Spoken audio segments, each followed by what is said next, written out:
indikasi utamanya, implikasi utamanya adalah bahwa perawat yang benar-benar memahami filosofi, yang memiliki paradigma yang dituntun dibentuk oleh filosofi tersebut adalah perawat yang harus memiliki pemahaman yang baik tentang agamanya. Sehingga kalau kita hubungkan bahwa filosofi akan berpengaruh kepada bagaimana seorang perawat melakukan proses keperawatan. Dengan proses keperawatan yang baik tentunya akan sangat berpengaruh nilai-nilai perawat, philosophical view perawat, mempengaruhi kehidupannya sehari-hari, mempengaruhi prakteknya. Artinya secara langsung akan mempengaruhi derajat kesehatan masyarakat.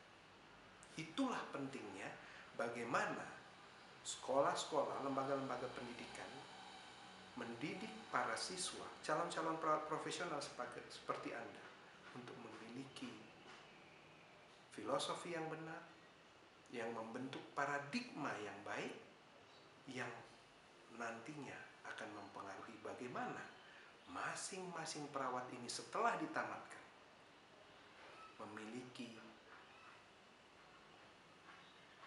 keperawatan, profesi keperawatan yang baik.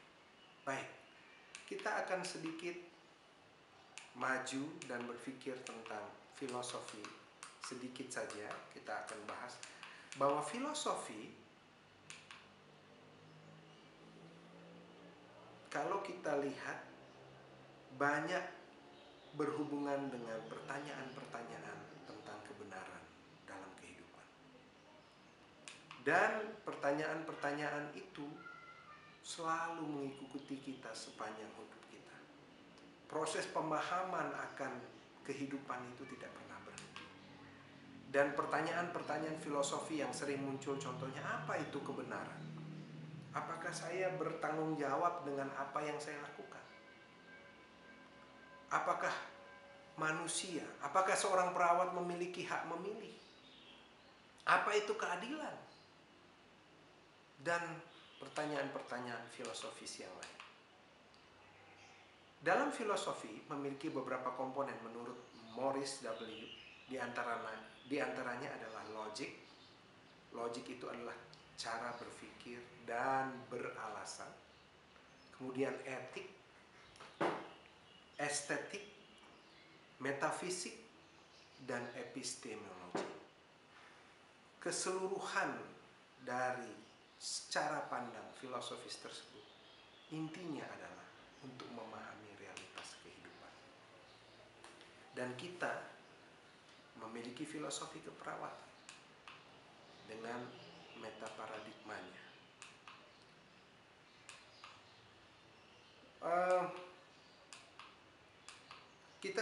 Tadi saya sudah singgung tentang konsep, konstruk, kemudian konsep dan konstruk yang dituangkan dalam bentuk gambar, model, untuk menerangkan hubungannya satu sama lain dalam tujuan menerangkan fenomena besar, yaitu teori.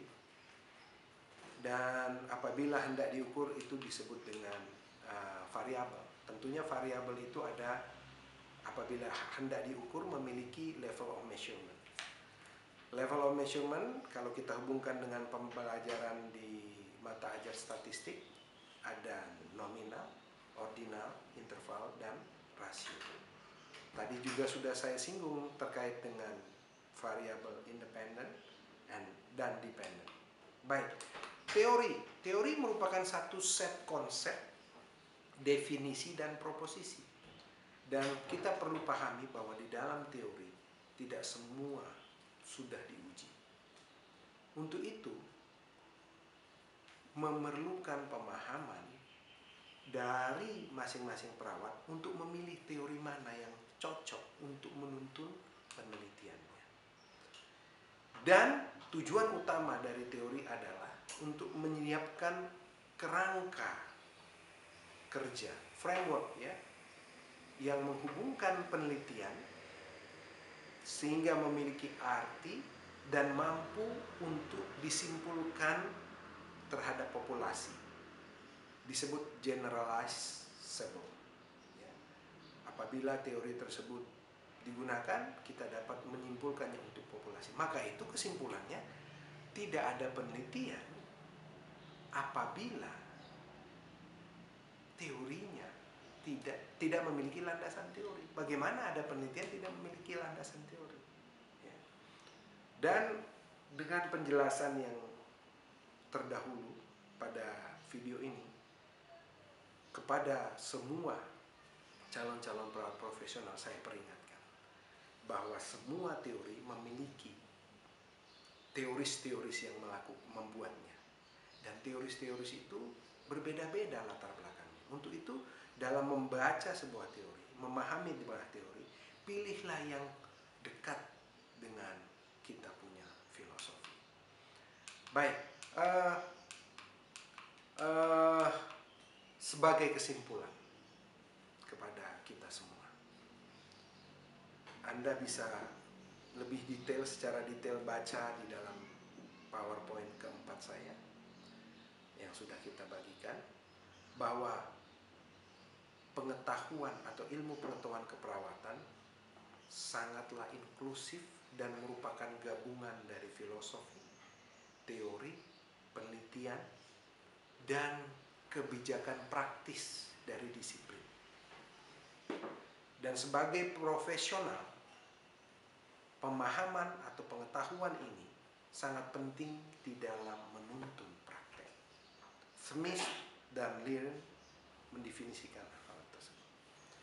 Ada satu kesimpulan yang saya perlu tekankan, karena masih saya perhatikan beberapa mahasiswa melakukan penelitian tanpa teori. The conceptual and theoretical nursing models help to provide knowledge, to improve practice, guide research and curriculum, and identify the goals of nursing practice. Artinya, baik praktek keperawatan, kurikulum keperawatan, penelitian keperawatan memerlukan teori untuk menuntun penerapannya. Jadi, saya harap berangkat dari pemahaman tentang hubungan antara nilai-nilai yang dikelola oleh pikiran, yang dipercayai sehingga membentuk cara berpikir dan berperilaku, disebut filosofi. Filosofi akan membentuk cara seseorang memandang fenomena kehidupan, disebut paradigma. Di dalam fenomena kehidupan terdapat beragam fenomena. Fenomena tunggal disebut konsep, untuk yang didefinisikan disebut konsep. Fenomena jamak yang digabungkan dan memiliki makna baru disebut konstruk. Upaya menerangkan hubungan satu konsep dan konstruk untuk menerangkan fenomena besar disebut teori. Dan upaya menerangkan teori yang menggunakan grafik gambar, hubungan antara satu konsep dan konstruk lainnya disebut model. Dan apabila konsep dan konstruk tadi diukur, itulah yang disebut variabel. Selamat belajar, tetap semangat. Saya yakin Anda memiliki masa depan yang baik dalam profesi keperawatan.